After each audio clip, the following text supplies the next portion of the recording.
Narinig mo na ba ang tungkol sa dalawang kapangyarihan na nakahudang lalaban sa Israel sa huling mga araw? Gog at Magog, ang mga pangalang ito ay lumalabas sa mga pahina ng Biblia na dudulot ng takot at pagkalito sa loob ng mga siglo. Ngayon, habang ang mundo ay nakamasid sa gitna ng patuloy na kaguluhan sa Middle East, ang sinaunang propesya na ito ay muling nabubuhay. Sa libro ng Ezekiel, inihayag ang isang nakakakibot na pangitain. Isang araw, ang isang makapangyarihang hukbo mula sa hilaga, pinamumunuan ng isang misteryosong pinuno na tinawag na Gog mula sa lupain ng Magog, ay sasalakay sa Israel. Hindi ito simpleng digmaan, kundi isang panghuling labanan na mapapasimula sa mga pangwakas na pangyayari bago ang pagbabalik ng Mesiyas. Sino ba talaga ang mga kapangyarihang ito? Ang ilan ay nagsasabi na ito ay Russia, Turkey o Iran. Ang iba naman ay naniniwala na ito ay tumutukoy sa mga alyansa ng mga bansa na hindi pa nabubuo. Ang katotohanan ay, habang ang mga tensyon sa Middle East ay patuloy na tumataas, ang pagkakakilanlan ng Gog at Magog ay nagiging mas mahalaga sa bawat lumilipas na araw. Ang propesyang ito ay hindi lamang tungkol sa digmaan at pagkawasak. Ito ay tungkol sa pagtupad ng banal na plano. Isang plano na isinulat libu-libong taon nang nakalilipas at ngayon ay tila nabubuhay sa harap ng ating mga mata. Human, ito ang isang mahalagang paksa na dapat nating suriin ng mabuti. Dahil ang mga pangyayari sa mundo ngayon ay maaring mga palatandaan ng isang mas malaking plano na unti-unting nabubuo. Sa mga kabanata 38 at 39 ng Ezekiel, may isang mahalagang propesya tungkol sa isang malaking digmaan na magaganap sa mga huling araw. Ang propesyang ito ay nagsasabi tungkol sa paglusob ng isang koalisyon ng mga bansa laban sa Israel na pinamumunuan ng isang misteryosong pinuno na tinatawag na Gog mula sa lupain ng Magog. Maraming iskolar at mananaliksik ang nagsisikap na tukuyin kung sino ba talaga ang Gog at Magog na ito. Ayon sa Biblia, ang Magog ay isa sa mga anak ni Japheth na anak naman ni Noe. Ito ay nagbibigay ng ideya na ang Magog ay maaaring tumutukoy sa isang partikular na rehiyon o pangkat ng mga tao na nagmula sa lipi ni Japheth. Ang pangalan na Gog ay hindi ganong malinaw ang pinagmulan. Sa propesya, si Gog ay nilalarawan bilang prinsipe ng Rosh, Meshek at Tubal, mga lugar na sinasabing nasa hilaga ng Israel. Dahil dito, maraming iskolar ang naniniwala na ang Gog ay maaring tumutukoy sa isang pinuno o bansa mula sa hilagang bahagi ng mundo, partikular na sa rehiyon ng Russia o sa mga lugar sa paligid nito. Ang propesya ay nagsasabing si Gog, kasama ang kanyang mga kaalyado, ay sasalakayin ng Israel sa panahon ng bansang ito ay namumuhay ng mapayapa at walang pader na proteksyon. Ito ay isang interesanteng detalye dahil ang Israel, sa karamihan ng kanyang kasaysayan, ay nasa gitna ng mga digmaan at hindi kailanman namuhay ng lubos na mapayapa. Ngunit sa mga nakaraang dekada, ang Israel ay naging isang maunlad na bansa na may malakas na ekonomiya at militar, bagaman nananatili pa rin ang mga tensyon sa rehiyon. Ang mga bansang kasama ni Gog sa pagsalakay ay kinabibilangan ng Persia, Iran, Ethiopia, Kush, Libya, Put, Gomer at Beth Togarma. Maraming modernong iskolar ang nag-uugnay ng mga pangalang ito sa mga bansang Iran, Ethiopia, Libya, Turkey at mga bansa sa gitnang Asya. Kapansin-pansin na karamihan sa mga bansang ito ay may malakas na pagtutol sa Israel sa kasalukuyang panahon. Ang propesya ay nagsasaabi rin na ang layunin ng pagsalakay na ito ay upang magnakaw ng kayamanan at mga ari-arian ng Israel.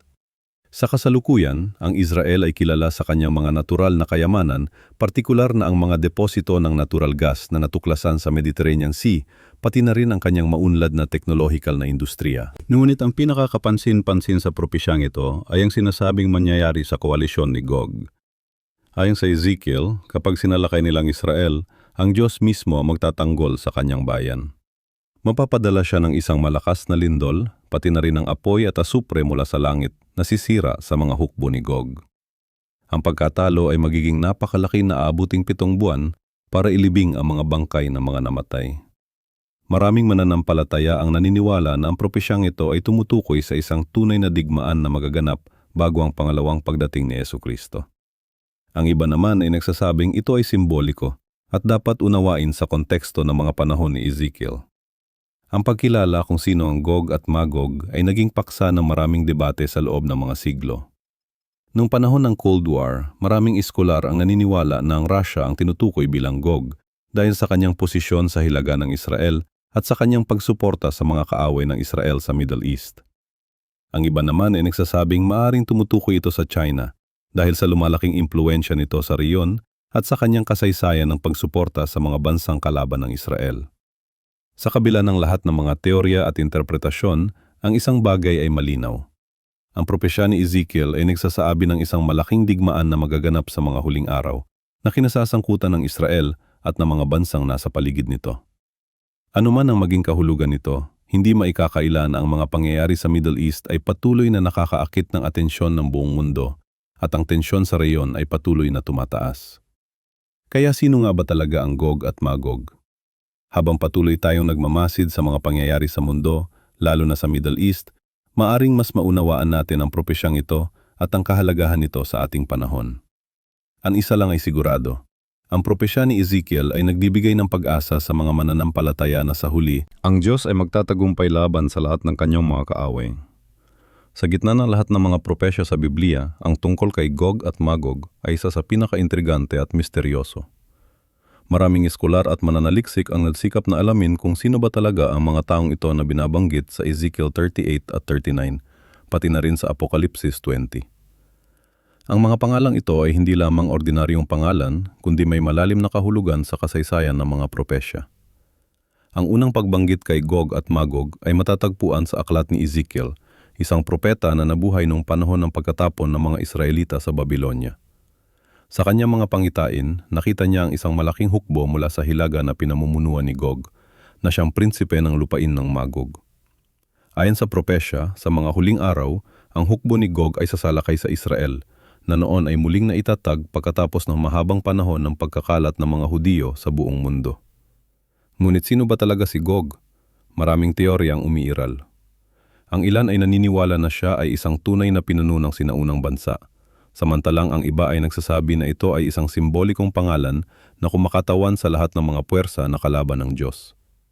Ang pangalan na Gog ay maaring nagmula sa sinaunang salitang Sumerian na Gug na nangangahulugang kadiliman o hilaga. Ito ay makabuluhan dahil sa propesya ni Ezekiel, ang hukbo ni Gog ay manggagaling sa kaduldulan ng hilaga. Sa kabilang banda, ang Magog ay isa sa mga apo ni Noe sa pamamagitan ng kanyang anak na si Japhet, ayon sa Genesis 10 verse 2. Ang mga eskular ay naniniwala na ang mga lahi ni Magog ay nanirahan sa lugar na ngayon ay kilala bilang Russia, Ukraine, at maaring kasama ang ilang bahagi ng Central Asia. Ang koneksyon na ito sa Russia ay naging isang pangunahing punto ng interes para sa maraming modernong eskular ng propesya, lalo na sa panahon ng Cold War. Ang isa pang interesanteng aspeto ng propesya ni Ezekiel ay ang mga kaalyado ni Gog. Binanggit niya ang Persia, na yon ay Iran, Ethiopia o Kush na maaring tumutukoy sa mga bansa sa Africa, Libya o Put, Gomer na maaring tumutukoy sa mga tribo sa Europe, at Beth Togarma na maaring tumutukoy sa Turkey o Armenia. Ang alyansang ito ay nagpapakita ng isang malawak na koalisyon ng mga bansa mula sa iba't ibang bahagi ng mundo na sama-samang sasalakay sa Israel.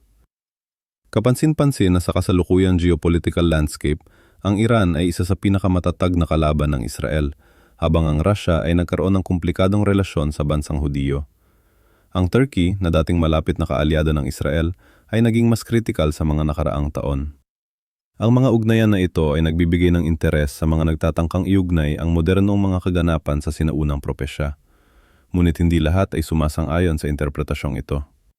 Ang ilan ay naniniwala na ang propesya ni Ezekiel ay tumutukoy sa mga kaganapan na naganap na sa kasaysayan, tulad ng paglusob ng mga Scythian sa Middle East noong ika-7 siglo BCE o ang pagtatangka ni Antiochus IV Epiphanes na wasakin ang Judaismo noong ika-7 siglo BCE.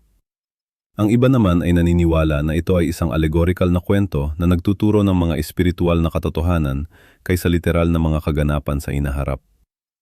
Ang isa pang mahalagang punto ay ang pagkakaiba sa pagitan ng Gog at Magog sa Ezekiel at sa Apokalipsis. Sa Ezekiel, si Gog ay isang pinuno at ang Magog ay isang lugar, habang sa Apokalipsis, sila ay tila dalawang magkaibang entidad o grupo ng mga tao. Dagdag pa, ang timeline ay iba. Sa Ezekiel, ang pagsalakay ay nangyayari bago ang millennial na kaharian ni Kristo, habang sa Apokalipsis, ito ay nangyayari pagkatapos. Ang pagkakaiba-ibang ito ay nagpapahiwatig na ang mga pangalang Gog at Magog ay maaring ginamit sa iba't ibang konteksto sa buong Biblia, na nagpapakita ng iba't ibang mga kalaban ng Diyos at ng kanyang mga tao sa iba't ibang panahon. Ito ay nagpapaalala sa atin na ang propesya ay maaring may maraming layer ng kahulugan at katuparan. Sa kabila ng lahat ng mga teora at interpretasyon, ang isang bagay ay malinaw. Ang propesya tungkol kay Gog at Magog ay nagpapakita ng isang pangwakas na labanan sa pagitan ng mga puwersa ng kasamaan at ng bayan ng Diyos. Ito ay isang tema na paulit-ulit na lumalabas sa buong Biblia, mula sa Genesis hanggang sa Apokalipsis, at nagpapaalala sa atin na ang kasaysayan ay may direksyon at layunin. Habang patuloy nating sinusuri ang mga sinaunang teksto at sinusubukang maunawaan ang kanilang kaugnayan sa ating mundo ngayon, mahalagang panatilihin ang isang balanseng pananaw. Hindi natin dapat balewalain ang posibilidad na ang mga propesyang ito ay maaring magkaroon ng literal na katuparan sa hinaharap, ngunit hindi rin natin dapat kalimutan ang mas malalim na espiritual na mga katotohanan na kanilang itinuturo. Ang kwento ni Gog at Magog ay hindi lamang tungkol sa geopolitics o military alliances. Ito ay tungkol sa pakikibaka sa pagitan ng mabuti at masama, katotohanan at kasinungalingan, pag-asa at kawalan ng pag-asa. At sa huli, ito ay nagpapaalala sa atin na anuman ang mangyari sa mundong ito, ang plano ng Diyos ay matutuloy at ang kanyang layunin ay matutupad. Ang propesya sa Ezekiel ay nagbibigay sa atin ng isang nakakaintrigang larawan tungkol sa isang makapangyarihang alyansa na babangon laban sa Israel sa mga huling araw. Ang pinuno ng alyansang ito ay tinawag na Gog mula sa lupain ng Magog, isang misteryo na matagal nang pinag-uusapan ng mga eskolar ng Biblia at mga eksperto sa propesya. Sino ba talaga ang Gog at Magog? Maraming teora ang umiikot sa katanungang ito. Ayon sa Ezekiel Kabanata 38, ang Gog ay isang pinuno mula sa lupain ng Magog na siyang prinsipe ng Rosh, Meshek at Tubal. Ang mga pangalang ito ay nagdudulot ng maraming interpretasyon sa modernong panahon. Maraming eskolar ang naniniwala na ang Magog ay tumutukoy sa sinaunang Scythians, isang pangkat ng mga nomadikong tribu na nanirahan sa hilagang bahagi ng Black Sea at Caspian Sea, isang rehiyon na ngayon ay bahagi ng Russia at mga kalapit na bansa. Ang koneksyon sa Russia ay lalong lumakas dahil sa interpretasyon na ang Rosh ay maaaring tumutukoy sa Russia, habang ang Meshek at Tubal ay maaaring tumutukoy sa mga lungsod ng Moscow at Tobolsk. Ngunit hindi lahat ay sumasangayon sa interpretasyong ito. Ang iba pang mga eskolar ay nagsasabi na ang Magog ay maaaring tumutukoy sa Turkey o iba pang mga bansa sa Central Asia. Ang pangalan ng Gog mismo ay maaaring hindi tumutukoy sa isang partikular na individual, kundi sa isang titulo o posisyon, tulad ng Pharaoh sa Egypt o Caesar sa Rome. Ang mas interesante pa, ang propesya ay nagsasabi na ang Gog ay magtitipon ng isang malaking koalisyon ng mga bansa para sumalakay sa Israel. Kasama sa koalisyong ito ang Persia, Iran sa kasalukuyan, Ethiopia o Kush, Put, Libya, Gomer at Bet Togarma. Ito ay isang kapansin-pansing pangkat ng mga bansa na nakapaligid sa Israel na karamihan ay nasa gitnang silangan at hilagang Afrika. Kung titingnan natin ang geopolitical na sitwasyon na yon, makikita natin ang mga interesanteng pagkakatulad. Ang Russia ay may malakas na presensya at interes sa gitnang silangan, lalo na sa Syria. Ang Iran, dating Persia, ay isa sa mga pinakamalakas na kalaban ng Israel sa rehiyon. Ang Libya at Ethiopia ay nasa mga rehiyon na may malalim na tensyon at mga problema sa seguridad. Ito ba ay nagpapakita ng unti-unting pagtutugma ng mga puwersa na inilarawan sa propesya? Ang propesya ay nagsasabi rin na ang pagsalakay ay mangyayari kapag ang Israel ay nanirahan ng ligtas at walang pader, walang rehas at walang mga pintuan. Ito ay nagdudulot ng isa pang interesanteng punto. Sa kasaysayan, ang Israel ay laging nasa gitna ng mga tensyon at konflikto. Ngunit sa ilang mga aspeto, ang modernong estado ng Israel ay umuunlad at malakas sa kabila ng patuloy na mga banta sa seguridad nito. Ang Abraham Accords na nagsimula noong 2020 ay nagdulot ng normalisasyon ng relasyon sa pagitan ng Israel at ilang mga bansa sa Arab tulad ng United Arab Emirates, Bahrain, Morocco at Sudan. Ito ba ay nagpapahiwatig ng panahon ng relatibong kapayapaan at seguridad para sa Israel na maaaring magbukas ng daan para sa katuparan ng propesya? Gayunpaman, marami ring mga pagkakataon sa kasaysayan na ang mga eskolar ay nag-isip na nakikita nila ang katuparan ng propesyang ito, ngunit walang nangyari. Halimbawa, noong panahon ng Cold War, maraming naniniwala na ang Soviet Union ang magiging Gog dahil sa kanilang anti-Israel na posisyon at suporta sa mga kaaway ng Israel. Ang isa sa mga pinakakapansin-pansing aspeto ng propesya ay ang paglalarawan sa isang makapangyarihang interbensyon ng Diyos para ipagtanggol ang Israel. Ayon sa Ezekiel, Ang Diyos ay mapapadala ng isang malakas na lindol, pati na rin ng ulan, malalaking granizo, apoy at asupre laban sa mga puwersa ni Gog. Ito ay nagpapahiwatig ng isang supernatural na interbensyon na hindi maipapaliwanag ng normal na mga puwersa ng kalikasan o militar. Ang mga kaganapan sa gitnang silangan ay patuloy na umuunlad sa mga paraan na nakakaintriga para sa mga nag-aaral ng propesya. Ang patuloy na tensyon sa pagitan ng Israel at Iran, ang presensya ng Russia sa Syria at ang mga pagbabago sa mga alyansa sa rehiyon, lahat ng ito ay maaring bahagi ng mas malaking larawan na unti-unting nabubuo. Ngunit kailangan din nating maging maingat sa ating mga interpretasyon. Ang kasaysayan ay puno ng mga halimbawa ng mga tao na masyadong mabilis na nag-uugnay ng mga kasalukuyang kaganapan sa mga propesya ng Biblia, na kadalasang humahantong sa mga maling konklusyon at pagkadismaya. Ang propesya tungkol sa Gog at Magog ay isang mahalagang bahagi ng eskatolohiya ng Biblia. Ngunit ito ay isa lamang sa maraming mga propesya tungkol sa mga huling araw. Ang pagsasama-sama ng lahat ng mga propesyang ito ay nagbibigay sa atin ng isang mas komprehensibong larawan ng plano ng Diyos para sa hinaharap. Sa kasaysayan ng mga propesya sa Biblia, wala nang mas nakakaintriga pa kaysa sa hula tungkol sa Gog at Magog. Ang mga pangalang ito ay naging simbolo ng isang malaking hukbo na sa mga huling araw ay lalaban sa Israel. Pero sino ba talaga sila? At bakit mahalaga na maintindihan natin kung sino sila sa konteksto ng ating mundo ngayon? Ang propesya tungkol sa Gog at Magog ay matatagpuan sa aklat ni Ezekiel, Kabanata 38 at 39. Dito, sinabi ng Panginoon kay Ezekiel na maghula laban sa Gog sa lupain ng Magog, ang pinunong prinsipe ng Meshek at Tubal.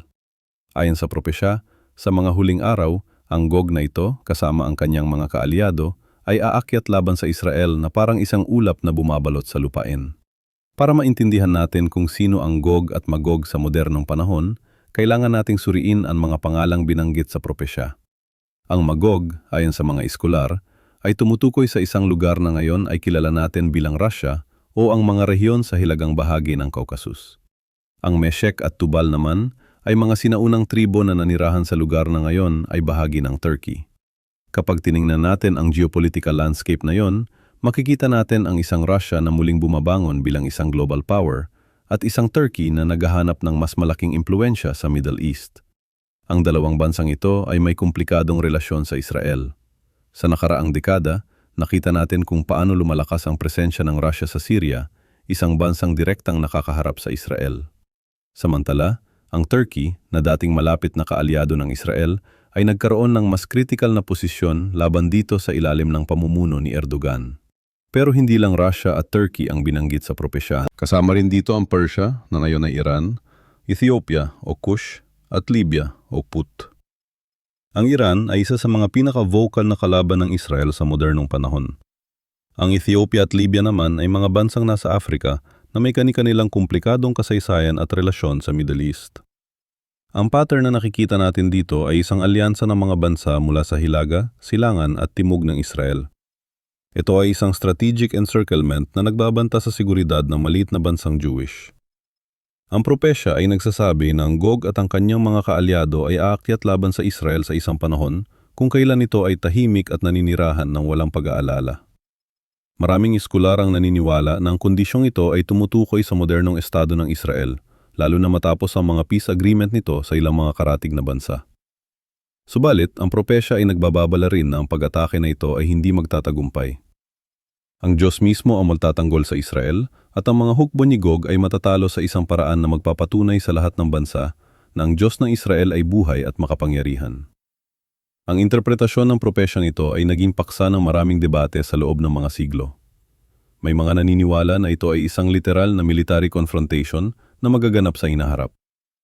May iba naman na nakikita ito bilang isang symbolic representation ng panghuling labanan sa pagitan ng mabuti at masama. Ngunit sa gitna ng lahat ng interpretasyon at spekulasyon, ang isang bagay ay malinaw. Ang propesya tungkol sa Gog at Magog ay nagbibigay ng isang malalim na paalala tungkol sa divine sovereignty ng Diyos sa kasaysayan ng mundo.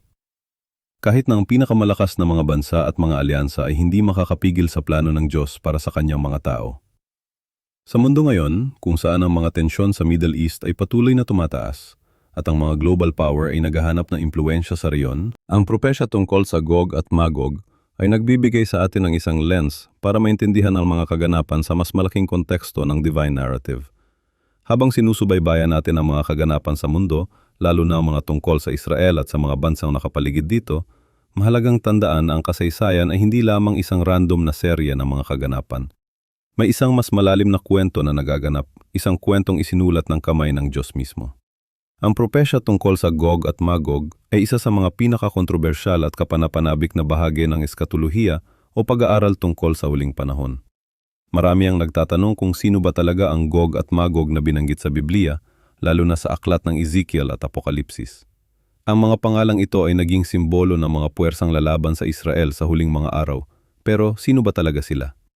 Sa Ezekiel Kabanata 38 at 39, mababasa natin ang detalyadong propesya tungkol sa isang makapangyarihang pinuno na tinatawag na Gog mula sa lupain ng Magog na mangungguna sa isang malaking koalisyon ng mga bansa para lusubin ang Israel. Ang nakakaintriga dito ay ang panahon ng pag-ataking ito. Mangyayari ito kapag ang Israel ay nanirahan na ng ligtas at walang pader, walang mga tarangkahan at walang mga halang. Ngayon, kung titingnan natin ang kasalukuyang sitwasyon ng Israel, makikita natin na ito ay isang bansang palaging nasa bingit ng digmaan. Napapaligiran ng mga bansang kaaway, ang Israel ay nagtatayo ng mga pader at matatag na depensa para protektahan ang sarili.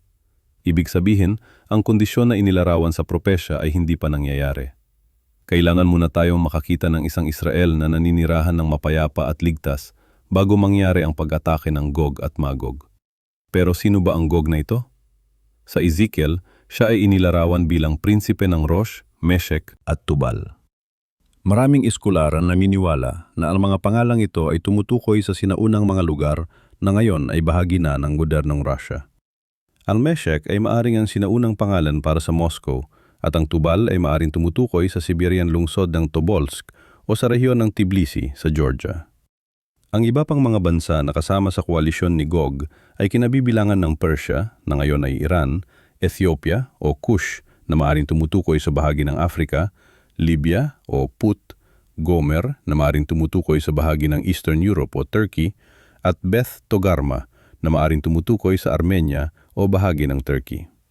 Kung titingnan natin ang kasalukuyang geopolitical na sitwasyon, makikita natin na ang Russia, Iran at ilang mga bansang African at Middle Eastern ay may kasaysayan ng pagiging kontra sa Israel. Ang nakakaintriga dito ay ang pagtugma ng propesya sa mga kasalukuyang alyansa sa mundo. Russia at Iran halimbawa ay malapit na kaalyado. Ang Russia ay may malakas na presensya sa Syria na nasa hilaga ng Israel. Ang Iran ay bukas na nagbabanta na wawasakin ang Israel. Ang mga bansang African at Middle Eastern na binanggit sa propesya ay may kasaysayan rin ng pagiging hostile sa Israel. Pero hindi lahat ng iskular ay sumasang-ayon sa interpretasyong ito. Ang ilan ay naniniwala na ang Gog at Magog ay simboliko lamang, hindi literal na mga bansa o pinuno. Ang iba naman ay naniniwala na ang propesya ay tumutukoy sa mga sinaunang kaaway ng Israel at hindi sa mga modernong bansa. Ang isa pang mahalagang aspeto ng propesya ay ang resulta ng pag-atake. Ayon sa Ezekiel, ang Diyos mismo ang makikialam para protektahan ang Israel. Magpapadala siya ng malakas na lindol, granizo, apoy at sakit para talunin ang mga puwersa ni Gog. Ang mga armas ng mga mananakop ay magiging panggatong ng Israel sa loob ng 7 taon at aabutin ng 7 buwan para ilibing ang lahat ng patay. Ano ang ibig sabihin nito para sa atin ngayon? Kung ang interpretasyon na ang Gog ay tumutukoy sa Russia at ang mga kaalyado nito ay tama, dapat tayong maging alerto sa mga kilos ng Russia, Iran at iba pang mga bansa sa Middle East. Ang kanilang mga alyansa at aksyon laban sa Israel ay maaring mga palatandaan na ang propesya ay nagsisimula na matupad. Ngunit dapat din tayong maging maingat sa ating mga interpretasyon. Ang kasaysayan ay puno ng mga maling hula tungkol sa katapusan ng mundo at sa pagkakakilanlan ng mga tauhan sa propesya. Sa halip na obsesyunan ng pagkilala kung sino ang Gog at Magog, mas mahalagang maunawaan ang mensahe ng propesya, na ang Diyos ay may kontrol sa kasaysayan at siya ang magtatanggol sa kanyang mga tao sa huling panahon. Sa kabila ng lahat ng ito, ang propesya ng Gog at Magog ay nagbibigay sa atin ng pag-asa. Ito ay nagpapaalala sa atin na kahit na ang pinakamakapangyarihang mga bansa sa mundo ay magkaisa laban sa mga tao ng Diyos, ang Diyos ay mas makapangyarihan pa rin at siya ang magwawagi sa huli.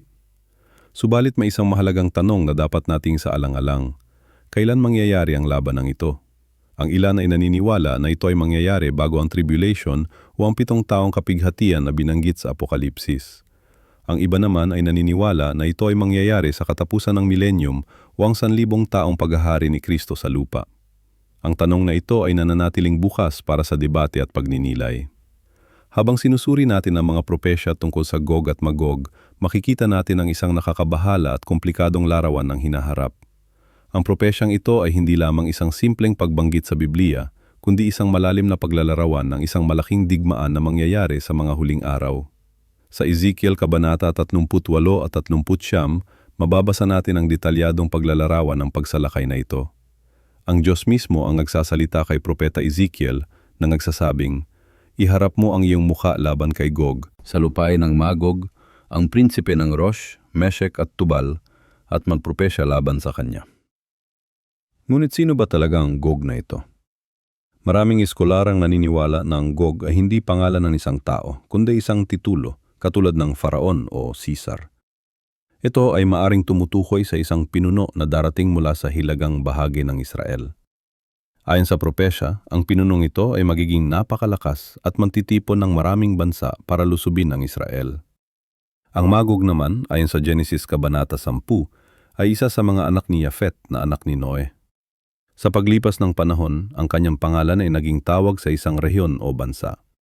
Karamihan ng mga eskolar na yon ay naniniwala na ang Magog ay tumutukoy sa mga rehiyon sa hilagang bahagi ng Israel, na ngayon ay maaring kasama ang mga bahagi ng Russia, Turkey, at ang mga bansa sa Central Asia. Ang propesya ay nagsasabi na sa mga huling araw, ang Gog na pinuno ng Magog ay mamumuno sa isang koalisyon ng mga bansa para lusubin ng Israel. Kasama sa koalisyong ito ang Persia, Iran ngayon, Ethiopia na maaring tumutukoy sa mga bansa sa Africa, Libya, Gomer na maaring tumutukoy sa mga bahagi ng Eastern Europe o Turkey, at Beth Togarma na maaring tumutukoy sa Armenia o iba pang mga bahagi ng Caucasus. Ang nakakapagtaka, marami sa mga bansang ito ngayon ay may malakas na pagtutol sa Israel. Ang Iran, halimbawa, ay hayagang nagbabanta na papawiin nila ang Israel sa mapa. Ang Russia naman ay may komplikadong relasyon sa Israel, minsan ay kaibigan at minsan ay kalaban. Ayon sa propesya, ang koalisyong ito ay sasalakayin ng Israel sa isang panahon na ang bansa ay naninirahan ng ligtas at mapayapa. Ang pagsalakay na ito ay magiging napakabiglaang pangyayari, tulad ng isang bagyo na dumating sa lupain. Ngunit ang Diyos ay hindi papayag na ang Israel ay mapahamak. Ayon sa propesya, ang Diyos mismo ang makikipaglaban para sa Israel. Magpapadala siya ng isang malakas na lindol at magkakaroon ng malaking kalituhan sa hanay ng mga kaaway, hanggang sa sila ay magpatayan sa isa't isa. Magpapadala rin ng Diyos ng salot, malakas na ulan, yelo at apoy mula sa langit. Ang resulta ng lahat ng ito ay magiging isang malinaw na pagpapakita ng kapangyarihan ng Diyos. Ayon sa propesya, sa gayon ako ay dadakilain at pababanalin at ipakikilala ko ang aking sarili sa paningin ng maraming bansa at malalaman nila na ako ang Panginoon. Ngayon, maraming tao nagtatanong, kailan mangyayari ang lahat ng ito? Ang totoo, walang sinuman ang nakakaalam ng eksaktong petsa. Ngunit maraming eskolar ang maniniwala na ang mga kondisyon para sa katuparan ng propesyang ito ay unti-unti nang nabubuo. Ang Israel, na nawala bilang isang bansa ng halos 2,000 taon, ay muling naitatag noong 948. Ang mga Judiyo mula sa iba't ibang panig ng mundo ay bumabalik sa kanilang lupang tinubuan gaya ng ipinpropesya sa Biblia. At ang mga bansang nabanggit sa propesya ay may mga posisyon at alyansyang tumutugma sa inilarawan sa Ezekiel. Ang isa pang interesanteng aspeto ng propesya ay ang paglalarawan ng Israel bilang isang bansang nagbalik mula sa espada at tinipon mula sa maraming bansa. Ito ay eksaktong naglalarawan sa modernong Israel na itinatag matapos ang Holocaust at binubuo ng mga Judiyo mula sa iba't ibang panig ng mundo. Ang propesya ay nagsasabi rin ng Israel ay magiging mayaman sa mga ari-arian at magkakaroon ng mga baka at mga ari-arian. Kamakailan lang, natuklasan ang malalaking deposito ng natural gas sa baybayin ng Israel na ginawang mayaman ang bansa sa mga likas na yaman. Subalit hindi lahat ay sumasang-ayon sa interpretasyong ito.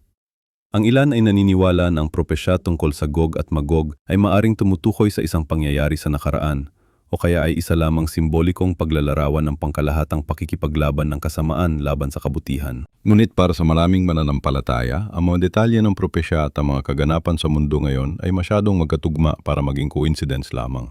Sila ay naniniwala na ang digmaan ng Gog at Magog ay isang tunay na pangyayaring magaganap sa hinaharap at maaring hindi na masyadong malayo. Anong ibig sabihin nito para sa atin ngayon? Una, ito ay nagpapaalala sa atin na ang Diyos ay may kontrol sa kasaysayan, kahit na ang mga pinakamalakas na bansa at pinuno ay nasa ilalim ng kanyang kapangyarihan. Pangalawa, ito ay nagbibigay sa atin ng pag-asa. Kahit na ang mundo ay tila puno ng kaguluhan at digmaan, ang Diyos ay may plano. At sa huli, ang kanyang plano ang mananaig. Pangatlo, ito ay isang panawagan para maghanda. Hindi lang pisikal na paghahanda, kundi higit sa lahat, espiritual na paghahanda. Kung ang mga propesyan ito ay totoo at malapit ng matupad, kailangan nating siguraduhin na tayo ay handa sa anumang mangyayari. Habang pinag-aaralan natin ang propesya sa Ezekiel, makikita natin ang isang kapansin-pansing detalye sa mga kabanatang 38 at 39.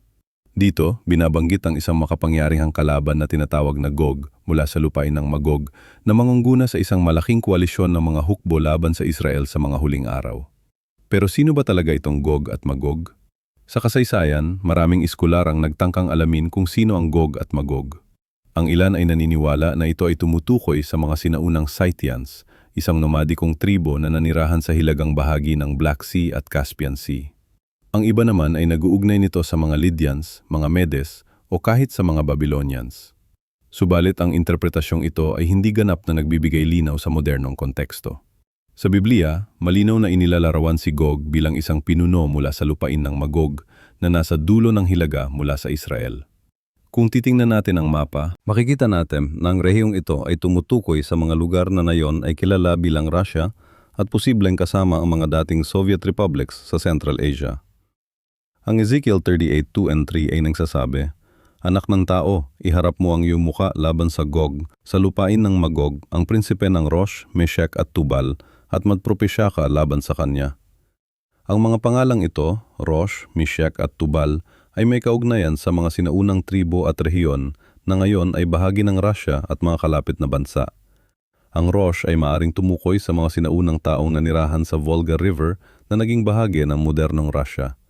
Ang Meshech at Tubal naman ay mga sinaunang tribo na nanirahan sa mga rehiyong ngayon ay nasa southern Russia at mga lugar sa pagitan ng Black Sea at Caspian Sea. Kapansin-pansin din na ang Ezekiel 38:5 and 6 ay nagbabanggit ng mga kaalyado ni Gog. Persia, Ethiopia at Put, Gomer at lahat ng kanyang hukbo, ang sambahayan ni Togarma mula sa dulo ng Hilaga at lahat ng kanyang hukbo. Ang Persia ay ang modernong Iran, ang Ethiopia at Put ay nasa Africa, at ang Gomer at Togarma ay maaring tumukoy sa mga rehiyon sa Turkey at Central Asia. Kung susuriin natin ang geopolitical na sitwasyon ngayon, makikita natin ang isang nakakaintrigang pattern. Ang Russia, na maaring kinakatawan ni Gog mula sa Magog, ay may malakas na alyansa sa Iran, ang sinaunang Persia. Kasama rin sa kanilang sphere of influence ang maraming bansa sa Central Asia at mayroong silang lumalagong impluensya sa Africa at Turkey. Higit pa rito, ang propesya ay nagsasabi na ang pag-atake na ito ay mangyayari sa panahon kung kailan ang Israel ay nanirahan ng ligtas at walang mga pader, walang mga rehas o mga pintuan. Ezekiel 38:11. Sa buong kasaysayan ng modernong Israel, mula nang itatag ito noong 1948, hindi pa ito nangyayari. Ang Israel ay palaging nasa estado ng kahandaan sa militar dahil sa patuloy na banta mula sa mga karatig na bansa.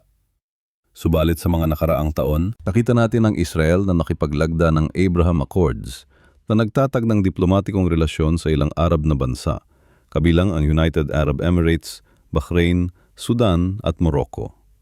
Ito ba ang simula ng panahon ng kapayapaan na binanggit sa propesya? Ngunit may isang mahalagang punto na dapat nating isaalang-alang. Ayon sa propesya, ang pag-atake ni Gog ay magaganap kapag ang Israel ay nanirahan ng ligtas. Ngunit ang salitang ligtas sa Hebreo ay betach, na maaari ring mga hulugang may kumpiyansa o walang pag-aalala. Ito ay hindi nangangahulugang walang banta, kundi ang Israel ay maaring nasa isang estado ng false security o overconfidence. Nakakaintriga rin ang propesya ay nagsasabi na si Gog ay aakyat laban sa isang lupain na nabawi mula sa espada na natipon mula sa maraming bayan sa mga bundok ng Israel na naging wasak sa mahabang panahon. Ito ay tumpak na paglalarawan ng modernong Israel na nabuo mula sa mga Hudiyo na nagbalik mula sa diaspora sa buong mundo, sa isang lupain na naging wasak at napabayaan sa loob ng maraming siglo. Ang pangwakas na bahagi ng propesya ay nagsasabi na ang Diyos mismo ang hahadlang sa pag-atake ni Gog, na magpapadala ng isang malakas na lindol at uulan ng malakas na ulan at mga yelo at apoy at asupre. Ito ay magpapakita na ang Diyos ay nagtatanggol sa Israel at maraming bansa ang makikilala ang kanyang kapangyarihan. Sa paglalagom, ang Gog at Magog ay maaring tumukoy sa Russia at sa mga kaalyado nito na mag-aatake sa Israel sa isang panahon ng relative peace o false security. Ang pag-atake na ito ay hahantong sa isang supernatural na intervention ng Diyos na magpapakita ng kanyang kapangyarihan sa buong mundo. Ngunit bakit mahalaga ang propesyang ito sa atin ngayon? Dahil ito ay nagbibigay sa atin ng isang glimpse sa divine timeline ng Diyos at nagpapaalala sa atin na ang kanyang mga plano ay tiyak na matutupad. Sa gitna ng global uncertainty at geopolitical tensions, maaari tayong magkaroon ng confidence na ang Diyos ay may kontrol sa lahat ng bagay at siya ay tapat sa kanyang mga pangako sa Israel at sa buong mundo. Ang mga pangalang Gog at Magog ay madalas na nagdudulot ng takot at pagkalito sa maraming tao. Ito ay mga pangalang matatagpuan sa Biblia at Quran na karaniwang nauugnay sa huling araw at sa malaking digmaan na magaganap bago ang paghuhukom. Ngunit sino nga ba talaga ang Gog at Magog na ito? Bakit sila babangon laban sa Israel? At anong implikasyon nito sa ating kasalukuyang panahon? Sa Biblia, partikular sa aklat ng Ezekiel Kabanata 38 at 39, mababasa natin ang detalyadong propesya tungkol sa isang makapangyarihang hukbo na pinamumunuan ng isang pinunong tinatawag na Gog mula sa lupain ng Magog. Ayon sa propesya, ang hukbong ito ay sasalakay sa Israel sa mga huling araw sa panahon na ang bansang Israel ay muling maitatag at ang mga Hudiyo ay makakabalik mula sa kanilang pagkakalat sa iba't ibang bansa. Maraming iskular ang naniniwala na ang Gog ay tumutukoy sa isang pinuno habang ang Magog naman ay tumutukoy sa isang lugar o bansa. Sa Ezekiel 38 verse 2, sinasabi na si Gog ay ang punong prinsipe ng Meshek at Tubal. Ang mga lugar na ito ay matatagpuan sa hilagang bahagi ng Israel na ngayon ay bahagi ng modernong Turkey at Russia. Ngunit ang mas kapanapanabik na bahagi ay ang mga detalye ng pagsalakay. Ayon sa propesya, si Gog kasama ang kanyang mga kaalyado gaya ng Persia, Iran, Ethiopia, Sudan, Libya, Gomer, bahagi ng Turkey, at Beth Togarma, Armenia o bahagi ng Turkey, ay magkakaroon ng masamang plano laban sa Israel. Sila ay sasalakay sa bansa upang magnakaw at mangagaw dahil ang Israel ay magiging mayaman at mapayapa sa panahong iyon.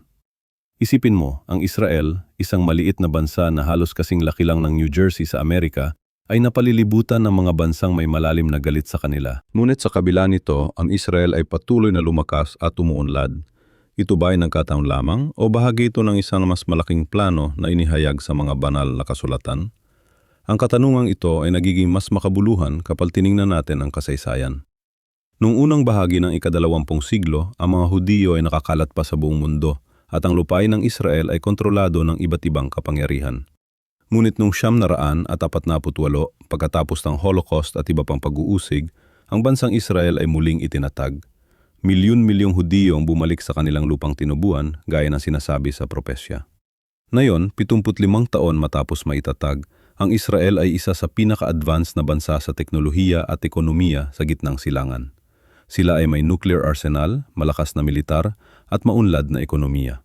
Subalit sila rin ay patuloy na nakakaranas ng mga banta mula sa kanilang mga kapitbahay, lalo na mula sa Iran, na hayagang nagpapahayag ng kanilang hangaring pauwiin ang Israel sa mapa.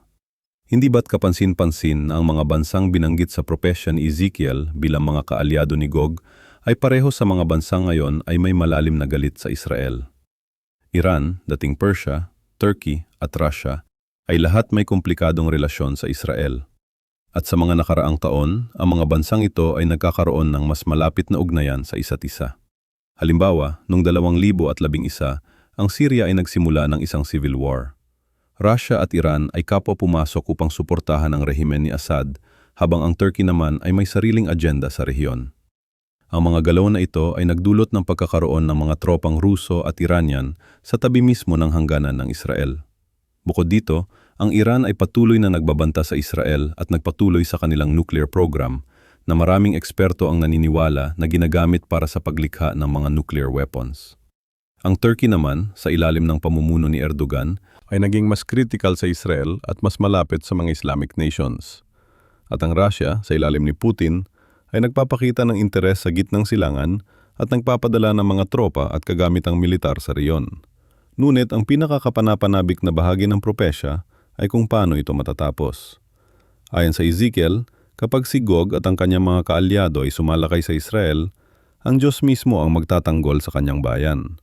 Magpapadala siya ng malakas na lindol, ulan, graniso, apoy at asupre na magwawasak sa mga mananakop.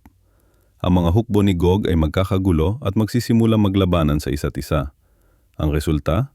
Ang pagkatalo ni Gog at ng kanyang mga kaalyado ay magiging napakalaki na aabutin ng 7 buwan para ilibing ang lahat ng mga bangkay at 7 taon para sunugin ang lahat ng mga sandata bilang panggatong. Ito ay isang napakalakas na pahayag, lalo na kapag isinaalang-alang natin ang kasalukuyang geopolitical landscape. Ang mga tensyon sa gitnang silangan ay patuloy na tumataas at ang mga alyansa ay nagbabago. Ang Iran, Russia at Turkey ay nakakaroon ng mas malapit na ugnayan, habang ang Israel ay patuloy na nagiging banta sa kanilang mga plano sa reyon. Ngunit ano ang ibig sabihin nito para sa atin? Ang propesya ba ni Ezekiel ay nagsisimula ng matupad sa harap mismo ng ating mga mata? At kung ganoon, ano ang dapat nating gawin?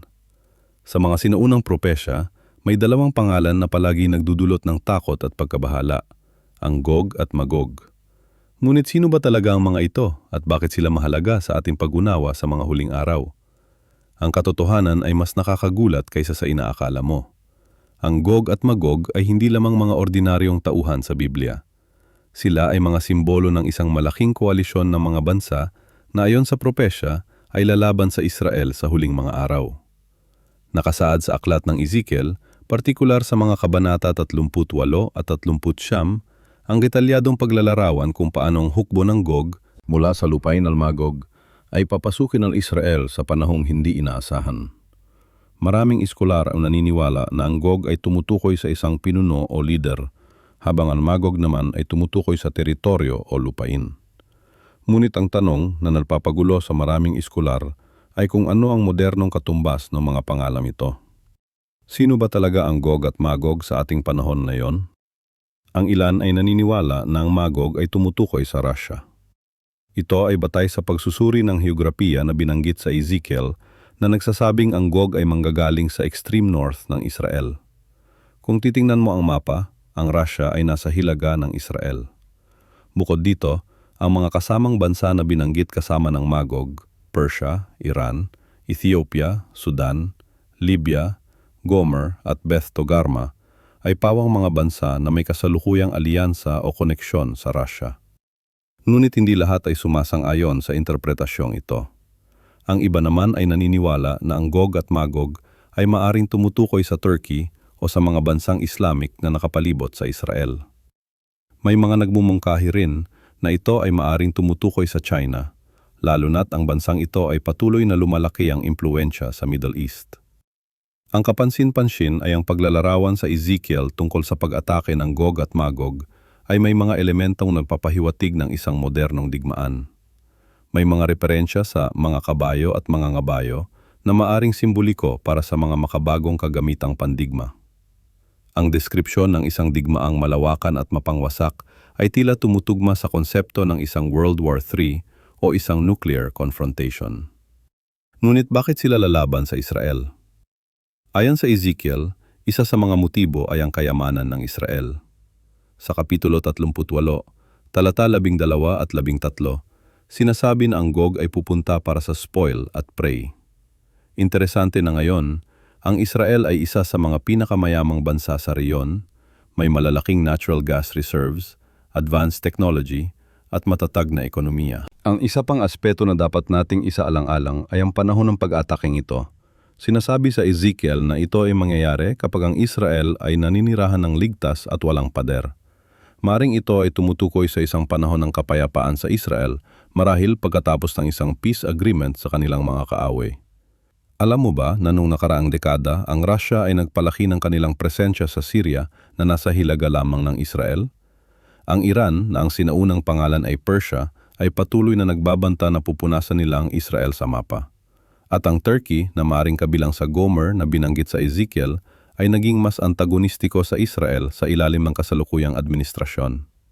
Ang mga geopolitical developments na ito ay nagpapakita kung paano ang mga bansa na binanggit sa sinaunang propesya ay nagkakagrupo sa paligid ng Israel sa ating panahon ngayon.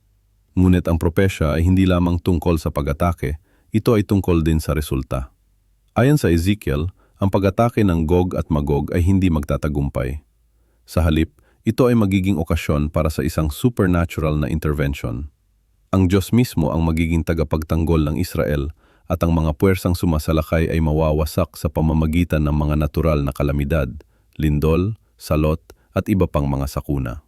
Ang propesya ng Gog at Magog ay hindi lamang isang kwento ng digmaan at pagkawasak.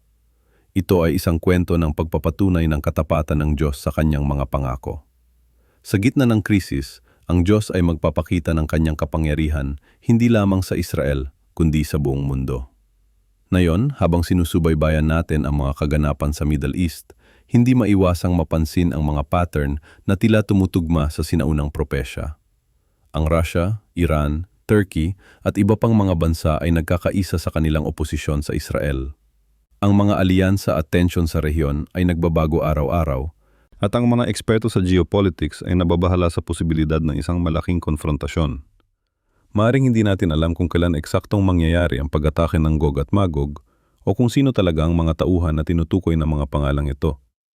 Ngunit ang malinaw ay ang propesya ay nagbibigay sa atin ng isang framework para maunawaan ang mga kaganapan sa ating panahon at isang paalala na sa kabila ng kaguluhan at digmaan, may mas malaking plano na isinasagawa. Sa mundo ng propesya, may dalawang pangalan na patuloy na lumilika ng malalim na pagtataka at intriga, Gog at Magog. Ang mga misteryosong pangalang ito ay natatagpuan sa mga pahinaan ng Biblia, partikular sa aklat ng Ezekiel, at nagdudulot ng matinding pagkabahala sa mga nag-aaral ng propesya. Sino ba talaga ang Gog at Magog? Bakit sila mahalaga sa mga huling araw ng propesya? At ano ang kanilang koneksyon sa bansang Israel? Ang propesya ni Ezekiel sa mga kabanata 38 at 39 ay nagbibigay ng detalyadong paglalarawan ng isang malaking labanan na magaganap sa hinaharap. Ayon sa mga tekstong ito, isang makapangyarihang pinuno na tinatawag na Gog mula sa lupain ng Magog ang mamumuno sa isang napakalaking koalisyon ng mga bansa laban sa muling naitatag na Israel. Ang mga detalyeng ito ay hindi lamang simpleng kwento, kundi isang mahalagang bahagi ng propesya na may kaugnayan sa mga huling araw. Ang pagkakakilanlan ni Gog ay naging paksa ng maraming debate sa loob ng mga siglo. Ang ilan ay naniniwala na ito ay tumutukoy sa isang partikular na individual, habang ang iba naman ay nakikita ito bilang simboliko para sa isang bansa o rehiyon. Sa Biblia, si Gog ay inilarawan bilang ang prinsipe ng Rosh, Meshek at Tubal, mga pangalan na maraming iskular ang naniniwala na tumutukoy sa modernong Russia at mga kalapit na rehiyon. Ang Magog, sa kabilang banda, ay karaniwang itinuturing na tumutukoy sa teritoryo sa hilaga ng Israel. Maraming modernong iskular ang nagkokonekta nito sa mga rehiyon ng Russia, ang mga dating Soviet republics at posibleng manabahagi ng Turkey. Ang koneksyong ito ay nakabatay hindi lamang sa mga pangalan, kundi pati na rin sa direksyon ng pansalakay na inilarawan sa propesya, isang pag-atake na manggagaling sa hilaga. Ang propesya ay nagsasabi na sa isang panahon ng kapayapaan at seguridad para sa Israel, ang koalisyon na pinamumunuan ni Gog ay biglang sasalakay. Ang koalisyong ito ay kinabibilangan ng maraming bansa na mula sa iba't ibang bahagi ng mundo. Ang ilan ay mula sa hilaga, ang iba ay mula sa silangan, at ang iba pa ay mula sa timog. Kabilang sa mga bansang ito ang Persia, modernong Iran, Ethiopia, Libya, Gomer, posibleng bahagi ng modernong Turkey o Eastern Europe, at Beth Togarma, posibleng bahagi ng modernong Turkey o Central Asia. Ang motibo ng pagsalakay ay malinaw na inilalarawan sa propesya. Si Gog ay sasalakay sa Israel upang kumuha ng mga spoils at kumuha ng mga loot. Ang Israel ay inilarawan bilang isang bansang muling naitatag mula sa tabak at natipon mula sa maraming mga bansa. Ang paglalarawang ito ay nakakaintriga lalo na kung iisipin natin ang modernong kasaysayan ng Israel na muling naitatag bilang isang bansa noong 1948 at 48 matapos ang mahabang panahon ng pagkalat at pag-uusig. Ngunit ang pinakakapansin-pansing aspeto ng propesya ay ang resulta ng pagsalakay. Sa halip na tagumpay, ang mga puwersa ni Gog ay mahaharap sa isang malaking pagkatalo. Ang Diyos mismo ayon sa propesya ang magtatanggol sa Israel sa pamamagitan ng mga natural na kalamidad, mga lindol, salot, at maging apoy at asupre mula sa langit.